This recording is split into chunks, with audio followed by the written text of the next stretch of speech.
है इनके माध्यम से माता जी का एक सुंदर सा गीत आप लोग के बीच में इसी देसी दम अवधि चैनल के माध्यम से ला रहे हैं। आप लोग सुनकर और इन्हें प्यार दुलार दें। गीत अच्छा लगे तो लाइक सब्सक्राइब करके आशीर्वाद इन्हें देना। कैसे भैया?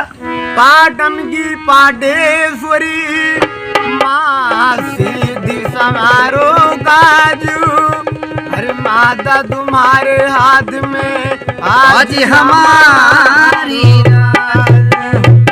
शेरा वाली मैया जय हो। आप समय मैया जय। अरे आज यही दुनिया, अरे आज यही दुनिया जगमुअर माई आया जाई जादू मोरी मैया आया यह दुनिया, जादू मोरी माता आया यह दुनिया।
जगावे मैया